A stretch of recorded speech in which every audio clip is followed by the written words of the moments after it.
爷玩玩。这干什么？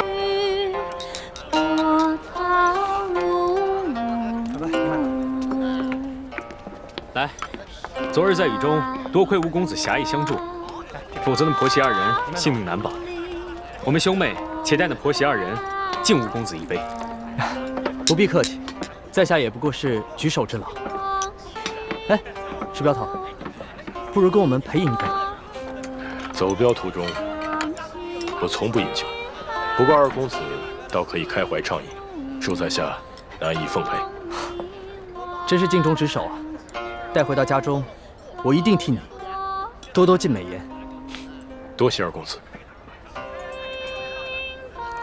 二公子，我兄妹二人再敬你一杯，多谢二公子容留我们一同尽敬。倩影姑娘，你实在是太客气了。我们昨日不是共同在雨中救助那产妇吗？还一同见证了一个新生命的到来，这是多么难得的缘分！来，干！来，几位客官，赏点钱吧。给。谢谢客官。几位客官，小女子卖艺不易，赏点钱吧。拿去吧。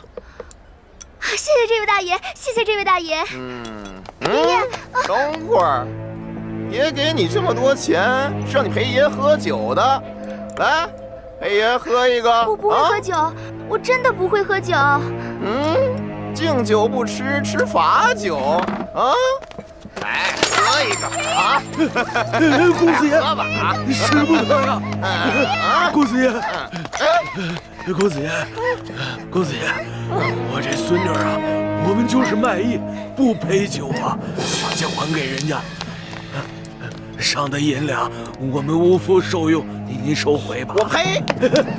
本大爷打的赏，能往回收吗？你个瞎老头！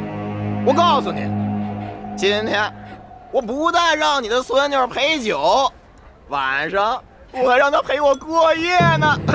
使不得呀！去你的！爷爷，过来！你管他干什么你？过来吧！光天化日之下调戏民女，还有没有王法了？哟，这位姑娘，别看蒙着面，仔细一看还挺水灵的嘛！啊，不错，正好他还没。石镖头，注意分寸。那不如这样吧，卑职明白。你替他陪大爷玩玩。留着干什么？给我杀！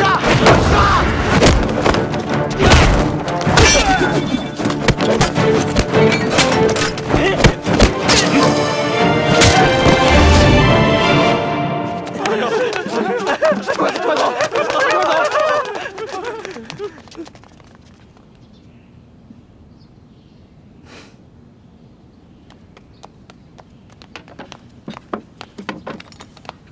老人家，快起来！那些坏人都已经走了。哎呀，这把琴呢，跟了我50年了，没想到今天毁于一旦了。老人家，您将古琴给我看看，说不定我能修好。公子爷，你会修琴？实不相瞒，在下自幼学琴，所以对于修琴也略懂一些。哎呦，那太好了，那太好了，那有劳您了。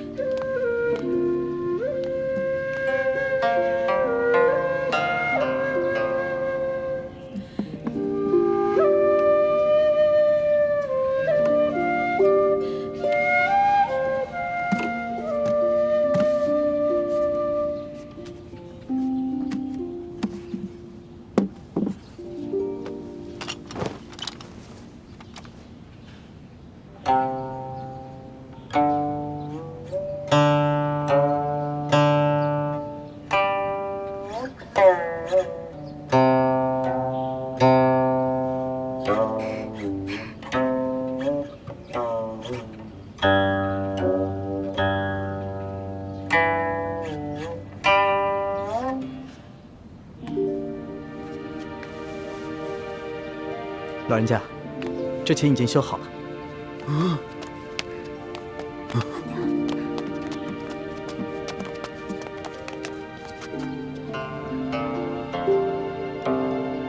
公子不光琴艺高超，修琴的技艺也了得呀！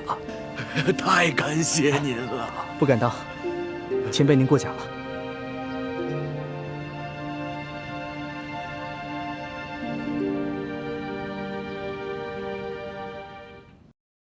这个龙小弟又迟到，看我一会儿怎么教训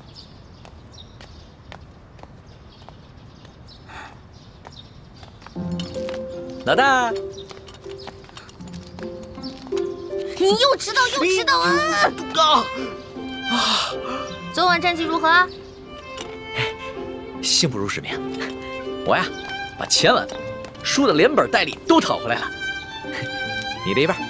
哎呦，呜呼，不错呀！哎呀，还好你给我钱，最近正急着用钱呢。老大，这皇宫里边有什么能用得上钱的地方吗？哎呀，这你就不懂了吧？我告诉你啊，这皇宫里啊，处处得用得上钱。昨天我要不是用钱收买了李公公，那老大我就惨了。昨天怎么了？皇上不是早早的就睡了吗？哼，那个小皇帝啊，色狼得很，怎么可能啊？得亏啊，我哥哥给了我一条进过蒙汗药的丝巾，我偷偷带在身上，进入了寝殿，把那个小皇帝给迷晕了。要不然，哪有那么容易啊？你居然把皇上给迷晕了！这件事情要是让皇上知道了，你哥哥还有李公公那2个净室房的太监都是死罪。嘘，这件事除了我还有我哥哥，就你知道，别人都不知道，不许跟别人说。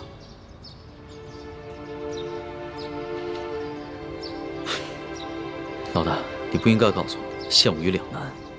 如果我跟皇上说了，那就是对你不义；如果不说，那就是对皇上不忠。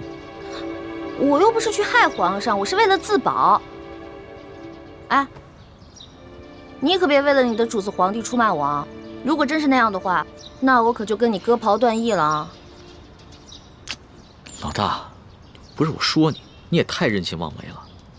要不是我在皇上面前说你好话，你有几个脑袋也早就掉干净了。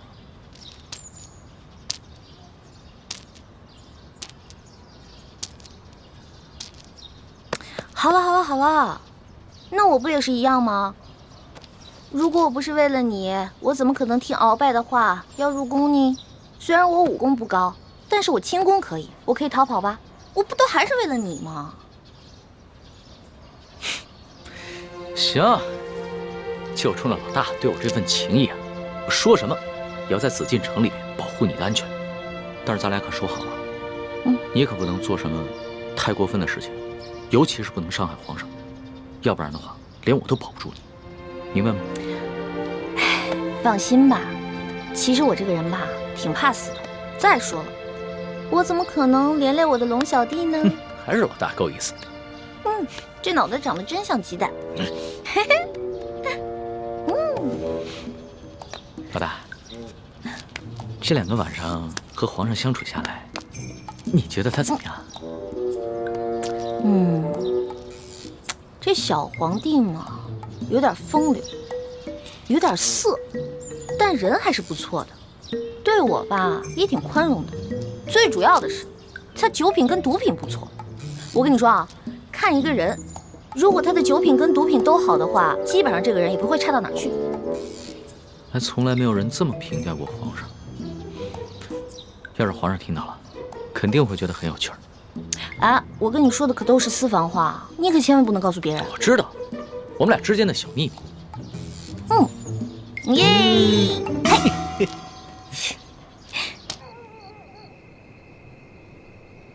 师姐，一会儿行动的时候，我去对付石青红和他的手下。吴应奇看起来好像不会武功，就交给你了。交给我？对，擒贼先擒王。只要我们制服了吴应奇，逼他交出永历帝的遗物，就一定能找到1号金钥匙了。然后呢？杀了他。为什么要杀了他？他虽然是吴三桂的儿子，却也是个心地善良的谦谦君子啊。吴英奇必须死。他死了，以后金钥匙也不见了，吴三桂和朝廷之间必定会相互猜疑。可是，如果我们真的这么做的话，会不会太不择手段了？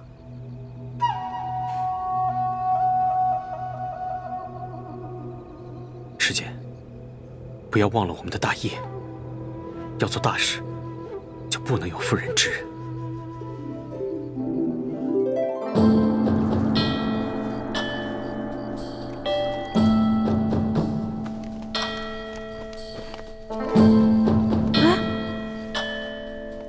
我的衣服和丝巾呢？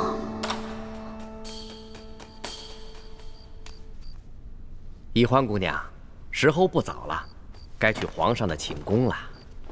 哎，等一下，李公公，我放在这儿的衣服跟丝巾呢？宜欢姑娘，反正也用不着了，我就让宫女们都拿去清洗了。别呀，我还得用那条丝巾呢。李公公，你懂的。宜欢姑娘，你在说什么？咱家听不懂啊。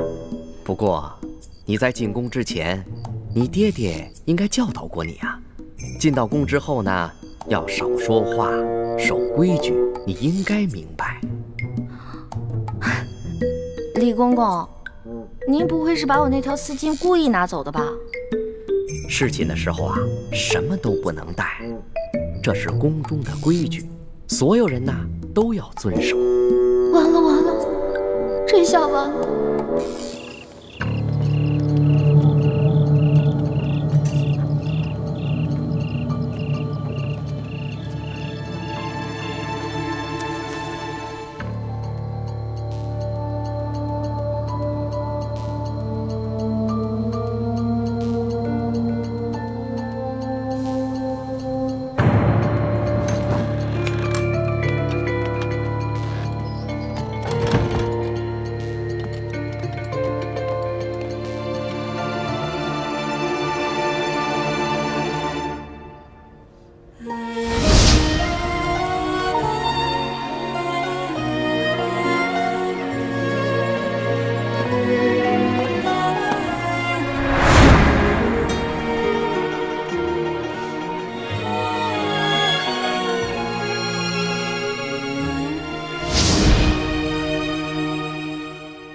都给我精神着点，提高警惕，听见没有？听见了。仔细着点。哎。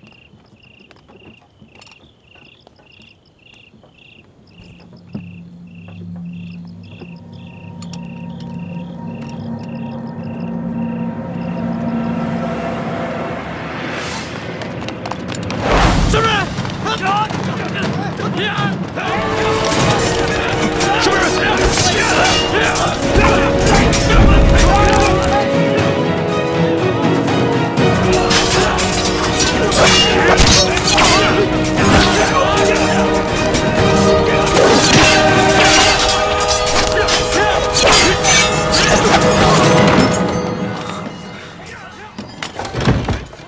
师姐，情况有变，除了我们，还有另外一帮人也在暗中行动。他们已经在后院里跟护镖的侍卫们打起来了。他们是什么人？不清楚，不过他们和我们的目的不同。他们好像只是要劫镖。吴英奇的车队里，除了永历帝的遗物，还有很多送给京城权贵的礼物和云南特产，都是很值钱的东西。他们就应该是普通的江湖劫匪。如果他们只是劫财，那咱们可以不管。可就怕他们不分青红皂白的把永历帝的遗物也劫走了。是啊，眼下的情况，只能我们先出手帮他们推敌。好，你先去那边，我在这边想办法弄醒吴应奇，让他说出永历帝的遗物在哪个车上。好。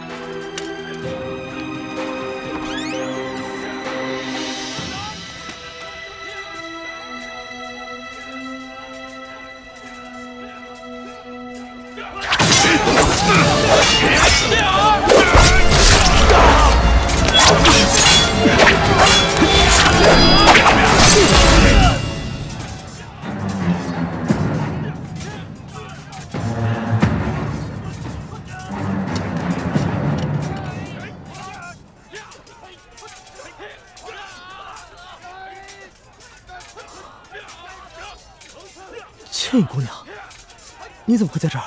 吴公子，有一帮盗贼正在劫镖，我哥哥已经去协助拾镖头了。我看你在屋里什么东西都没有，担心你有什么意外，所以就赶过来看一下。劫匪人多势众，怕是不能保全所有的财物。不知你那几车货里有什么是需要我们重点保护的？有一车货，万万不能有所闪失。我的头好痛。吴公子，那帮劫匪不仅劫财，还要放火烧了这客栈。我先扶你逃出去吧。好，来。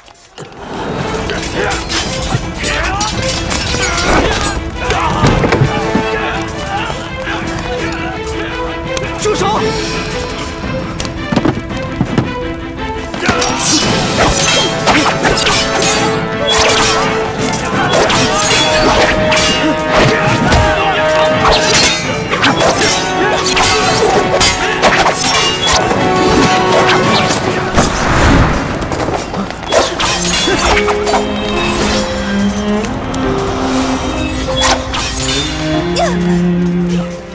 住手！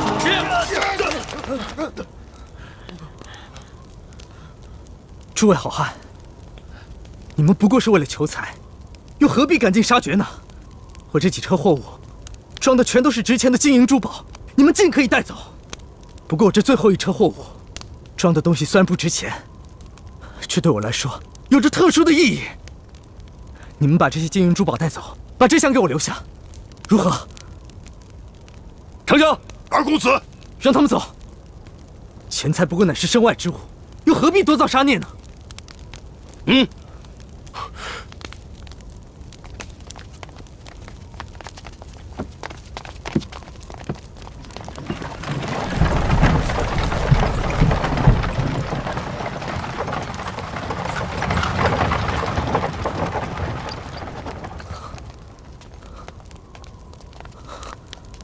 你没事吧？我没事。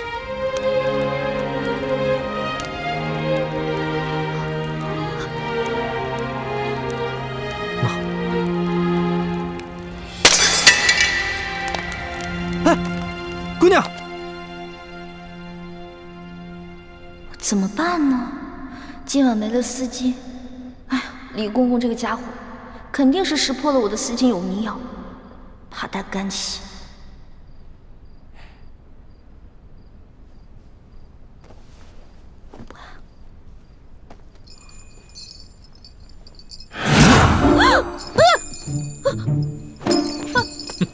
皇上，你别过来！丫头，要是没前2个晚上你对朕的算计，那朕也就饶了你。可是你背信弃义在先，你可别怪朕对你不客气了啊！等一下，你怎么知道我昨天晚上算计你了？是不是龙三跟你说的？这个死龙三，什么都跟你说了，我再也不理他了。你就别埋怨龙三了，要不是他的话，朕岂能容你这么胡闹？哎，停！干嘛呀？你还想跟朕比试武功啊？行啊，那朕就陪你比试比试，而且朕答应你，绝对不叫外面的侍卫帮忙。等一下，皇上，您知道为什么臣女不愿意侍奉您吗？你跟朕说，易得无价宝，难得有情郎，难道你有心上人了？没错，我已经有心上人了，而且这个人皇上也认识，他是龙三。龙三？他不是你小弟吗？话虽然这么说，但是男女有别嘛，我怎么可能心里真的把他当我兄弟呢？而且我从一开始就喜欢上他了。皇上，如果您要硬抢的话，那我只好为了龙三守节一死了。你肯为他去死啊？没错，皇上，龙三可是您的心腹啊，这古来圣明的皇帝都不可能抢夺自己手下的女人的，而且还会有意成全呢。再说了，您后宫佳丽3000，何必为了我这一个小小的秀女而伤了龙三的心呢？那你怎么知道龙三也喜欢你啊？我虽然不知道他心里到底喜不喜欢我，但是我敢肯定的是，我在他心里一定占了很重要的位置。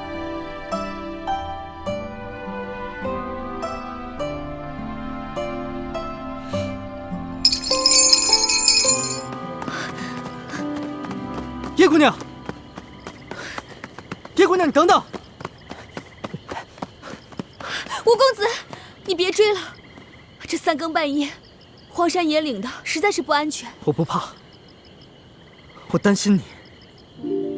姑娘，你本是行侠仗义的江湖儿女，武功高强，勇敢善良，可是内心却不该如此的脆弱。况且一个人的容颜再美，也会逐渐老去。我们应求心之快慰，而不是因为皮相上的一点小瑕疵，就郁郁寡欢。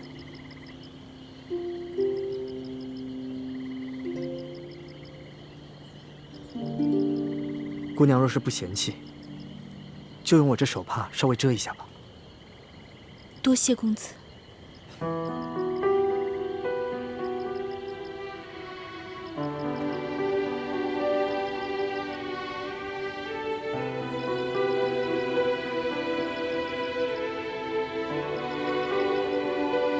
姑娘，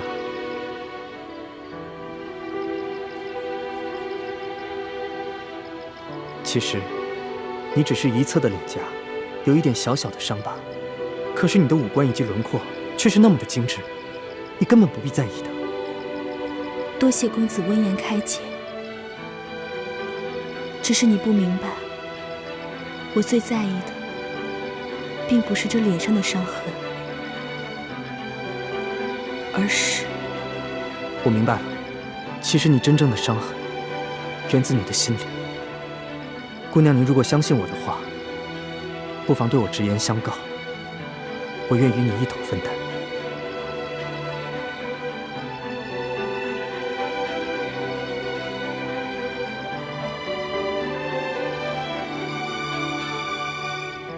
我这脸上的伤，是9岁那年落下的。那天，我妹妹缠着我，非要我陪她到山上玩。快跑！快跑！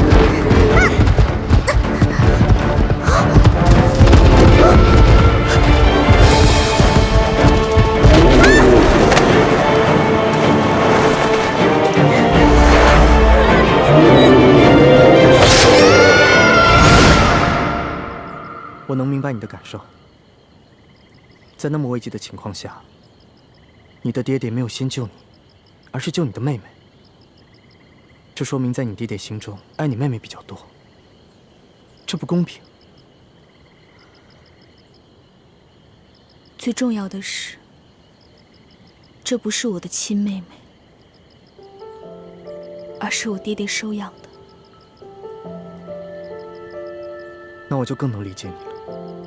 你一个9岁的小姑娘，在那么危急的情况下，都没有选择独自逃脱，而是回去救你的妹妹。这足见你的勇气，也足以见得你多么爱你的妹妹，哪怕她不是你爹娘亲生的。你所耿耿于怀的，不是你脸上的伤疤，而是你在那一刻才知道，原来在你爹爹心中，你妹妹的位置竟然比你这个亲生女儿还重要。这个打击实在是太大了。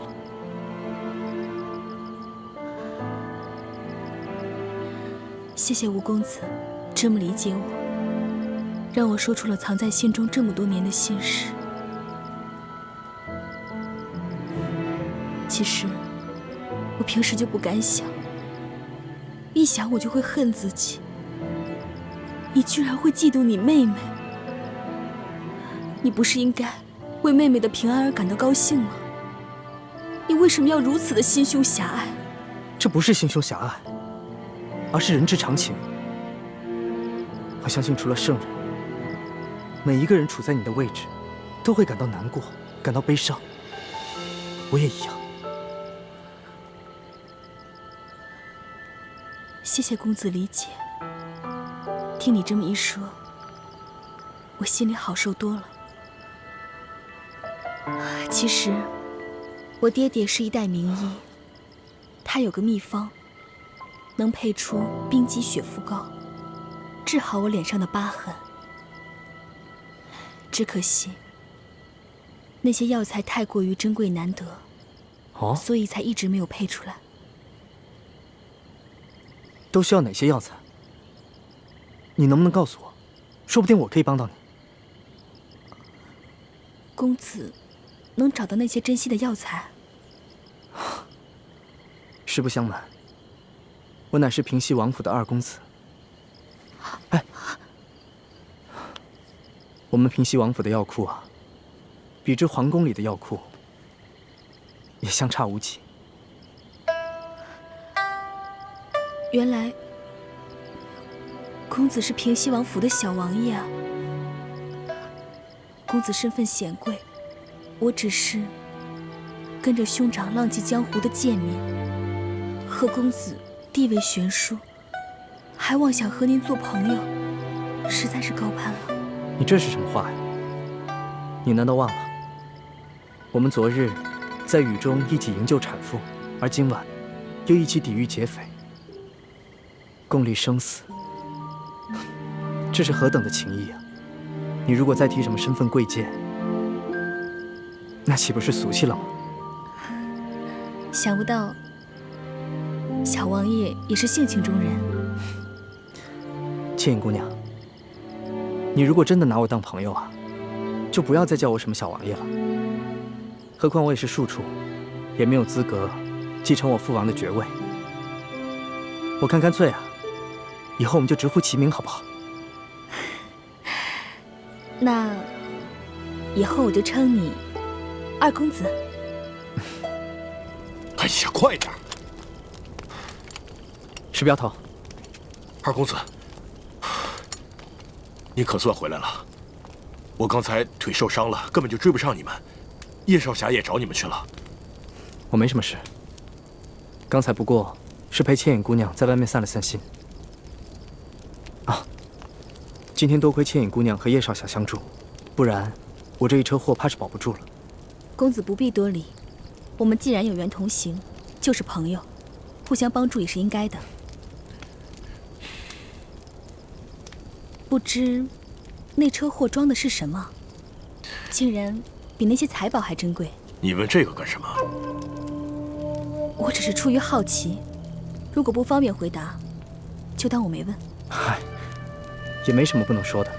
这车货物啊，是我奉旨押送的前明永历帝遗物。二公子，石镖头，事到如今，如果再遮遮掩掩的话，那岂不是太不够朋友了吗？本来啊，我父王打算派200精兵护送我前往的，但是我嫌因此会惊扰沿途的百姓，所以便伪装成运镖的，低调行事。可是没想到，还是碰到了劫匪。事到如今，我也不敢再贸然前行了。就快进入山西境内了，我也只能派人通知山西总兵舒建，让他派人护送我进京。公子体恤百姓，实在是令人感动。不过，就算是今晚出了意外，刚才那些劫匪也只是看中了财物，如今剩下这一车，在常人眼里看来，并不值钱的东西反而安全了，又何必再惊动当地的官府呢？倩影姑娘说的也有道理。公子，万万不可呀！这车货虽然不值钱，但毕竟是朝廷下的明旨所要，就一定有它特殊的用意。万一再出了意外，不仅卑职性命难保，只怕还会连累到公子，甚至王爷。所以，万万不可再大意，还是尽快通知舒总兵前来护送的好。好吧，就按你说的办吧。这帮劫匪个个武功高强，不像是乌合之众，倒和我们一样，像是经过特殊训练的。我虽然之前练功走火入魔受了内伤，但对付几个劫匪不应该如此吃力，而且他们的身份很是蹊跷。但他们却只是劫财，对吴应奇押送的永历帝遗物却一无所知。石青红已经连夜派人去通知山西总兵舒建，恐怕过不了几日，就会有大批的人马前来护送。到时候你我再想下手，恐怕就难了。那你的意思是？先下手为强，趁着天色还没亮，石青红又受了伤，杀了吴应期，拿到金钥匙，这样就可以挑起朝廷和吴三桂的内斗。这，叶师弟，你这内伤还没好，而我也不想滥杀无辜。哎，不如我们换一个办法。那你有什么好办法？这吴应期是个文弱书生，毫无江湖经验。今夜我们帮他击退劫匪，他已把你我当成朋友。我想进去接近他，从他口中套出金钥匙的消息，悄无声息地把金钥匙拿走。这样也好。只要我们拿到了1号金钥匙，朝廷一定会以为吴三桂故意隐匿不交。如果朝廷能把吴应期留在京城，甚至再杀了他，那比我们暗杀他的效果要好上很多。不过，吴应期虽然看起来是个文弱书生，恐怕很难对付。你有把握套出他的话吗？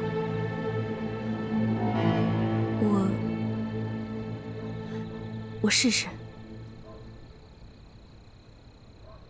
刚才我看你逃走，吴应期居然不顾一切、奋不顾身地追了出去，看来他很在意你啊。哎呀，叶师弟，你别乱猜，以他的身份，怎么会在意像我这样的女子啊？师姐，我知道你平时有些自卑，所以沉默寡言，也不愿意跟我们这些师兄弟亲近。其实你脸上只是有一点小伤，其他都无可挑剔。在我们大家心中，你也是一个非常完美的姑娘。我看得出来，吴应期对你很有好感。你何不就此机会，兵不血刃地拿到金钥匙呢？老大，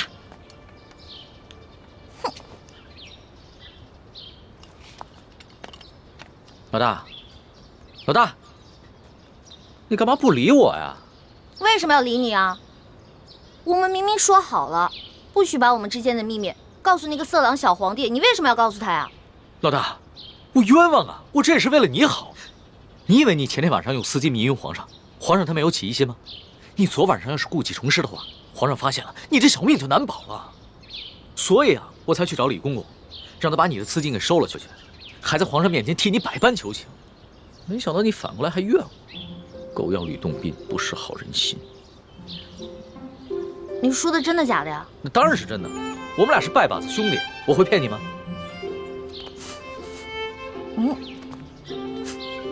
昨晚又喝酒了？没有，嗨，我哪能天天不务正业的喝酒赌博呀？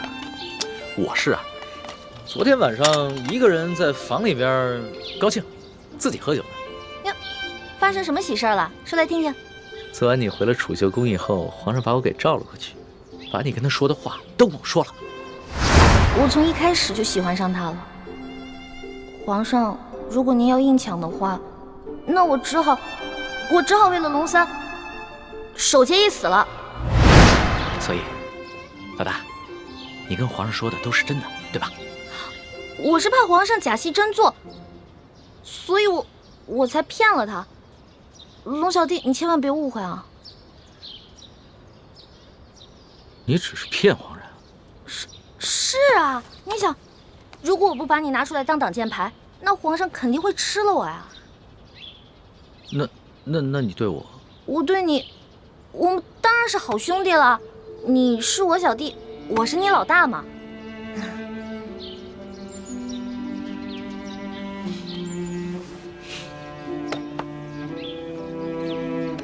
怎么了？你生气了？不是生气，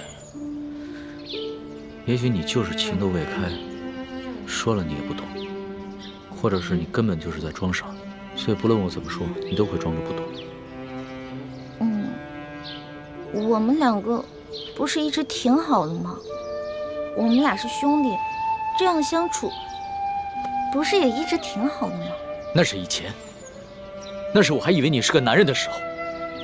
可你现在呢，就是一个明艳动人、活泼可爱的女子，我怎么把你当成同性兄弟看待啊？龙小弟，我忘了告诉你了，我其实从小就许配给人家了。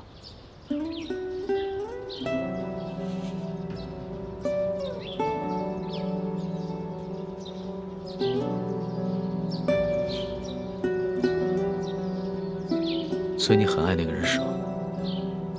为了他，你连皇上的临幸也不要，对我更是不屑一顾。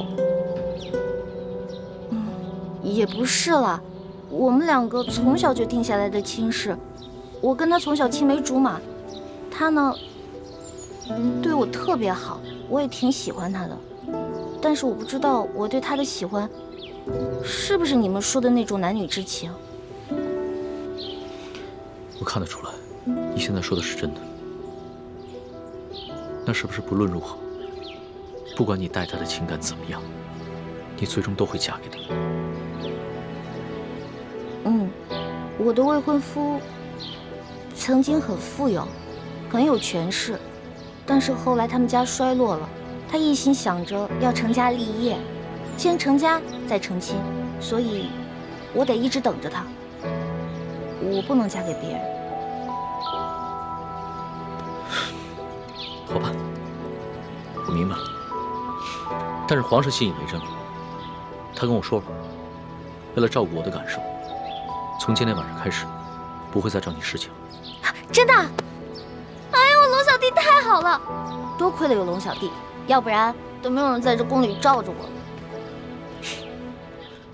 所以在你心里，对我这个龙小弟的印象，至少比皇上好了很多，是吗？那当然了，咱们两个属于一见如故。这要是皇上跟我拜把子呀，我才不跟他拜呢。皇上怎么可能跟你拜把子？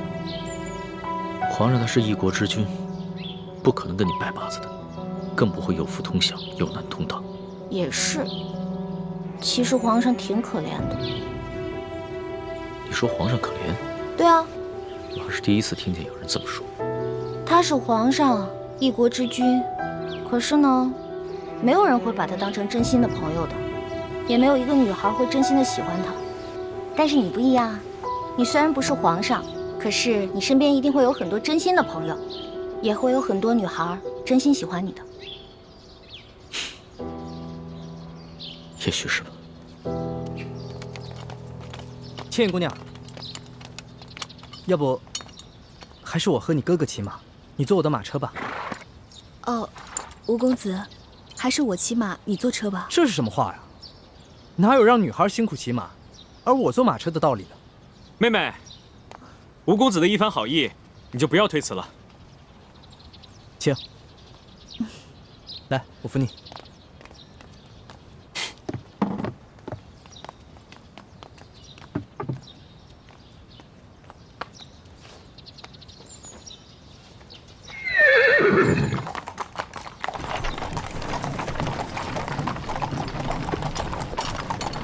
宣皇上口谕，封秀女易欢姑娘为答应，入住永和宫。谢皇上恩典。都起来吧。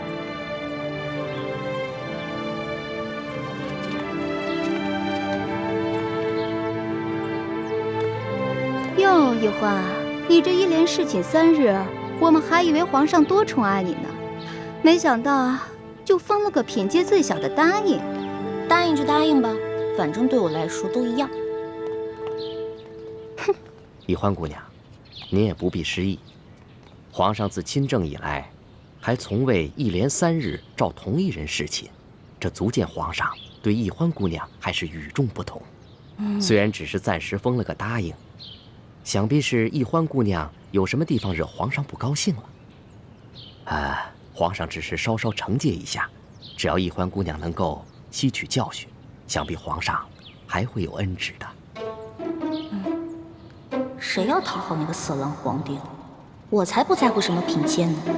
永和宫是雪姐姐的住处，小皇帝阴差阳错的把我安排在了永和宫，比让我当皇后独居中宫都好。易欢姑娘，永和宫的住处已经收拾妥当了，随奴才前去吧。有劳李公公。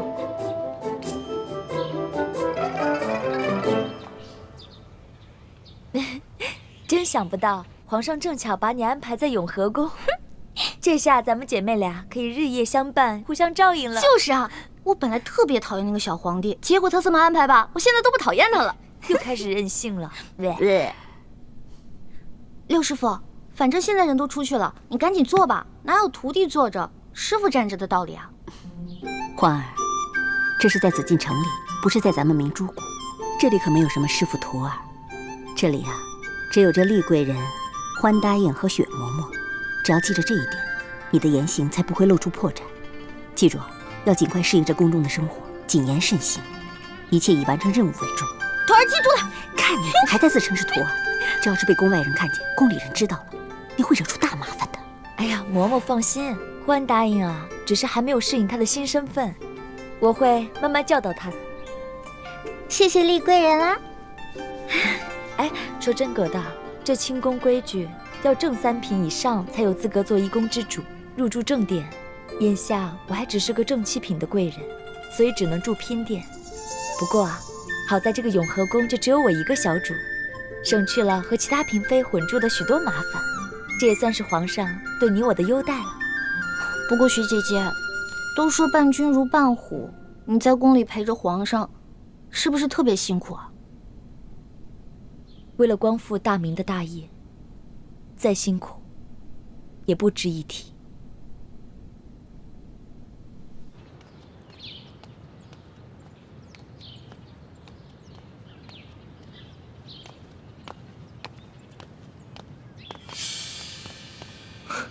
李公公，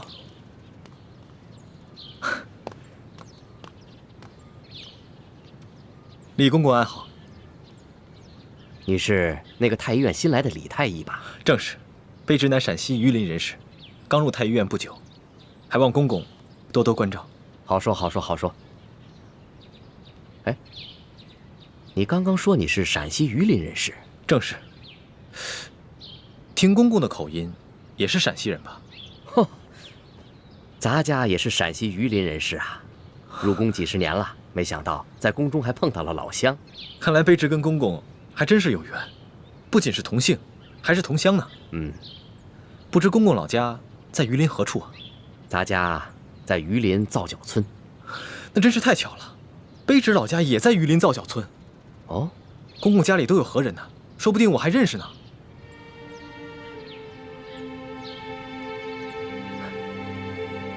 不可能，不可能，不可能，不可能！咱家进宫已经30多年了，那个时候家乡闹兵祸，我的家人都被张显忠的部下给杀死了。卑职不小心触及了公公的伤心事，实在是抱歉。无妨无妨。李太医，你是咱家在这宫中遇到的第一个同乡，又都姓李，这说起来，咱们500年前还是一家人呢。你放心吧，咱家日后一定会多多照应你的。多谢公公。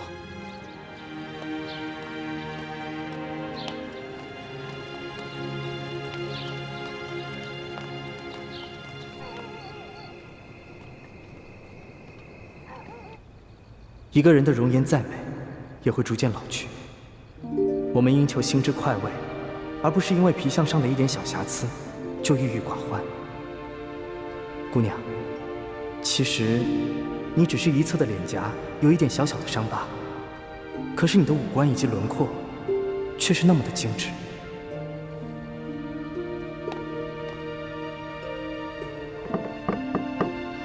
谁？是我，吴应琪。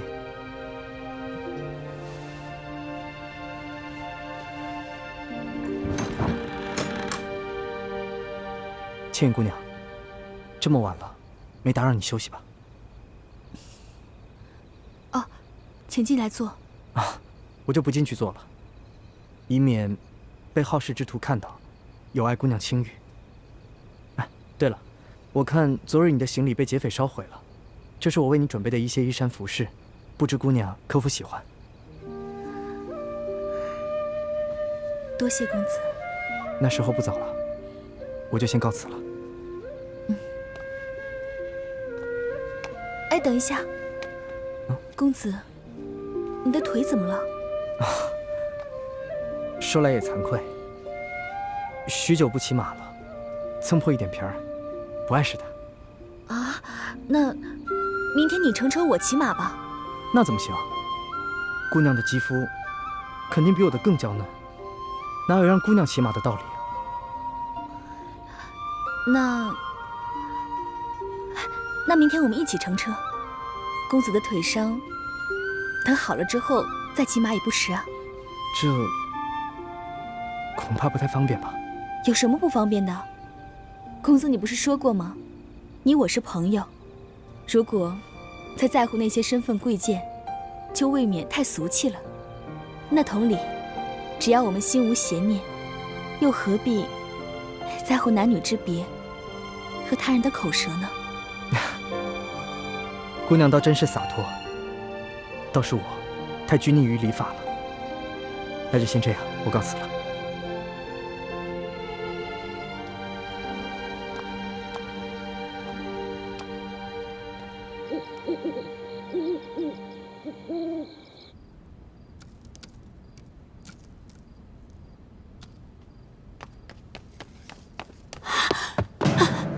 李太医，快拿上你的药箱，随我去永和宫。厉贵人刚刚在御花园遇刺了。什么？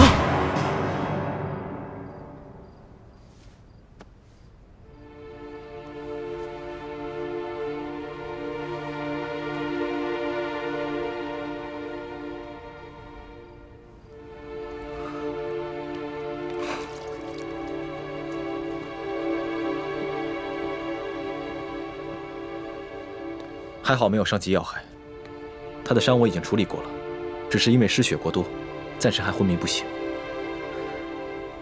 究竟是什么人这么大胆，居然敢在御花园行刺后宫嫔妃？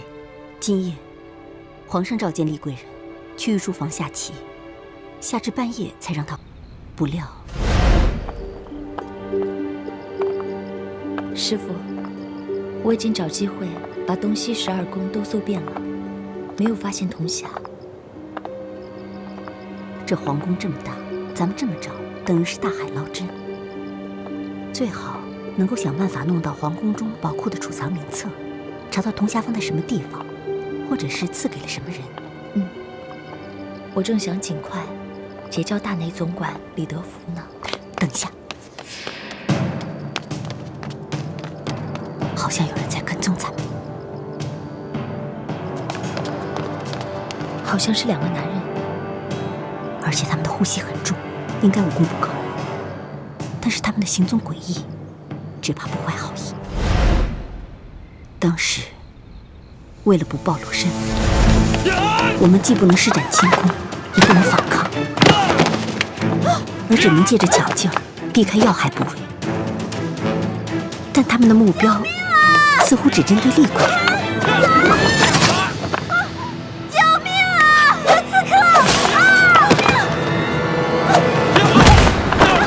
我装作凑巧滑倒，把其中一个人推进了池塘，另一个人还想继续行凶。幸亏有巡夜的侍卫听到呼救声赶了过来。有刺客！这边！别跑！救命啊！刺客往那边跑了！往那边跑了！抓刺客！在那边！站住！别跑！究竟是什么人？有没有发现什么线索？没有，但是想要擒住这个人不难，可惜我们不可以暴露我们自己的武功啊！会不会有人识破了倾城的身份？不可能，如果识破了身份，他们不应该暗杀我们，他们直接揭发我们就好了。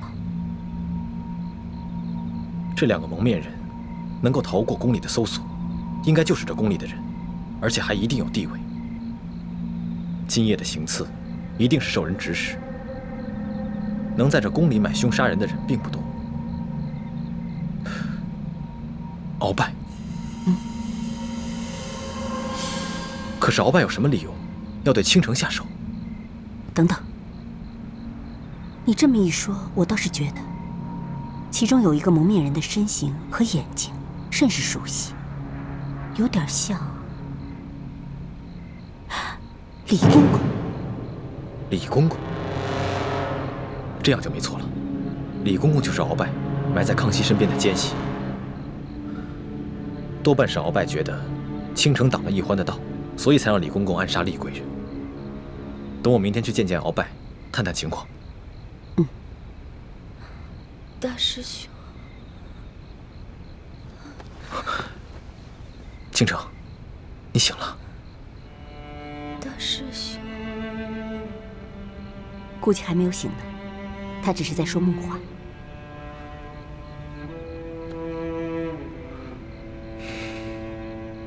六师傅，让倾城撤离紫禁城吧，我们换一种方式寻找童霞。不行，倾城入宫以来，他已经成功的得到皇上的宠爱，他现在又很用心的结交内奸，我相信我们很快就能拿到皇宫宝库的储物名册，查到童霞的下落。所以在这个时候，我怎么可能功亏一篑？可是让他一个人留在紫禁城里，委身侍敌，实在太危险了，也太委屈他了。个人承受的委屈和痛苦，比起国破家亡来说，根本就不值得一提。太子，如果你执意优柔寡断、儿女情长，岂不是让整个联盟的数万义士寒心吗？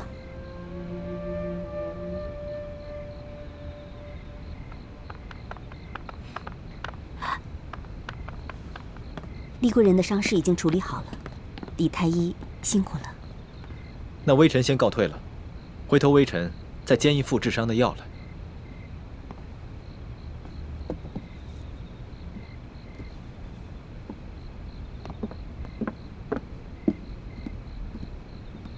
李太医慢走。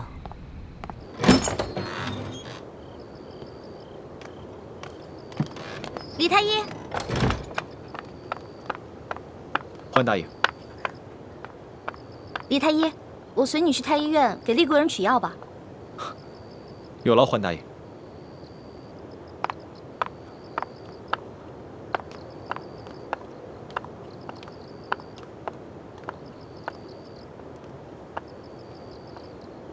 朱可可，你知道吗？我刚才听见雪姐姐在昏迷中喊了你的名字。这应该只是凑巧吧。人在虚弱的时候，总是很容易想起自己的亲人了。可他最亲的人是六师傅啊，但他喊的是你的名字。朱哥哥，你不会迟钝到连雪姐姐的心思都不知道吧？欢梅，别开玩笑了。我没有开玩笑。以前在明珠谷的时候，我跟雪姐姐也同枕共眠过。我不只听过她一次喊你的名字。你知道吗？雪姐姐喜欢你是悄悄的，不敢表露出来的。欢梅，有些事情，就算我们心里明白，也不要说破，因为除了带给大家尴尬，扰乱大家的心神，没有任何的作用。你只要明白，在我朱慈轩的心里，只有你李易欢一个人，其他人对我来说，都只是朋友，还有亲人。听你这样说，我更加为雪姐姐难过了。那种暗恋的绝望感，雪姐姐一定很痛苦。你不要再说了。咱们这群明珠谷长大的孩子，尤其是我，在没有完成明珠谷的大业之前，不要说是幸福，连痛苦的资格都没有。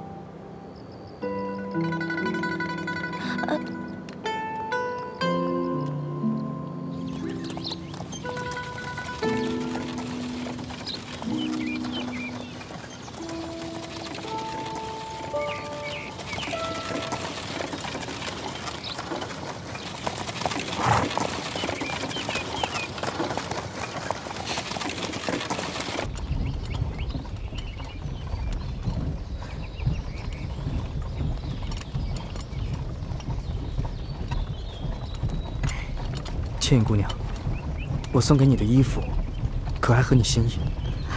都很好，不仅质地好，做工也很精致，也很合身，有劳公子费心了。那你为何不穿呢？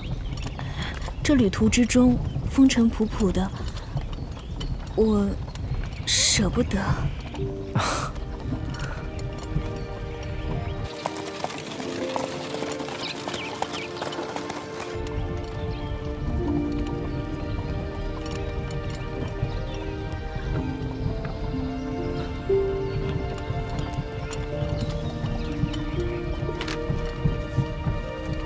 倩影姑娘，擦擦汗吧。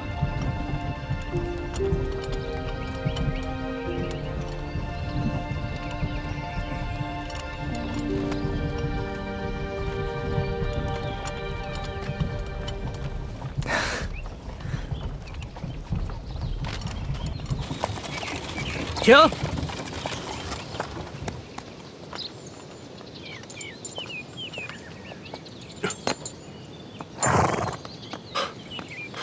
二公子，什么吩咐？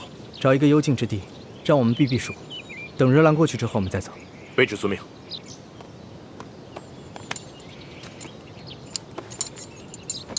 撤！撤！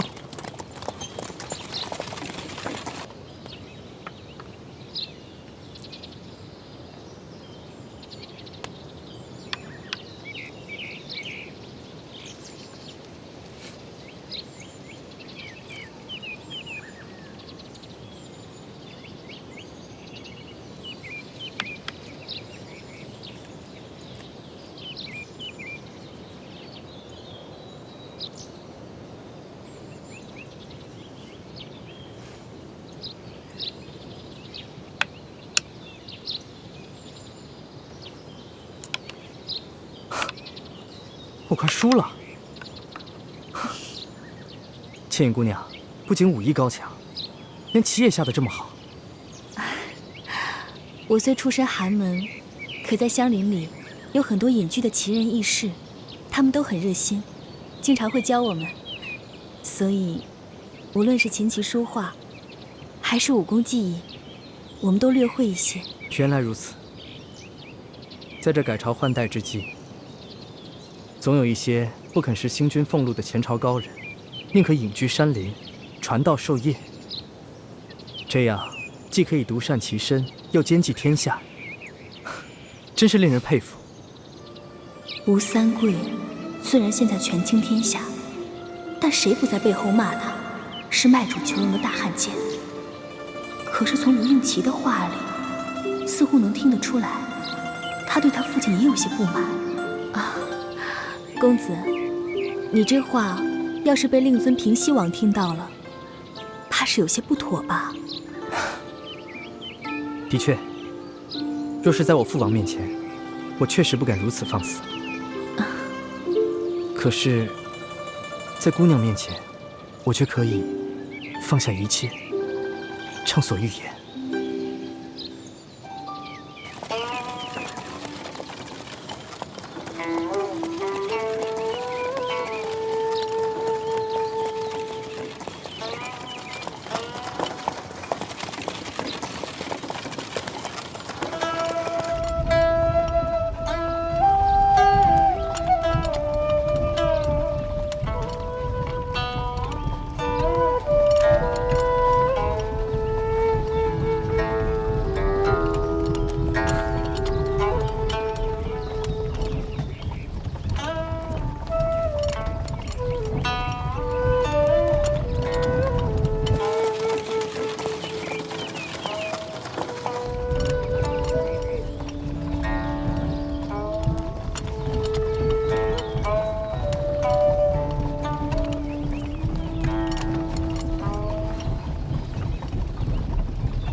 想不到姑娘也如此妙解音律。妾也是听到公子琴声优美，一时兴起，献丑了。这首《凤求凰》，我不知弹了多少遍，可从未有过今天这般尽兴。姑娘配合的箫声恰到好处，这首合奏真是痛快，痛快。石将军，想不到二公子的琴弹得这么好。我家公子琴棋书画无所不精，只可惜他不会武功。不过有石将军这样的高手坐镇，想必他也可以高枕无忧了。我家公子最喜欢弹的就是这首曲子，不过在下是个粗人，戎马一生，不懂音律。哎，叶少侠，你可知这个曲子是什么曲子？此曲名为《凤求凰》，乃司马相如所作。相传，他曾经以此曲得空向卓文君示爱，最终俘获了卓文君的芳心。是吗？没想到叶少侠自称猎户出身，竟然如此博学多闻。石将军说笑了，在下可算不上博学多闻，只不过临湘有一个私塾先生酷爱古琴，我有幸听他抚过此曲罢了。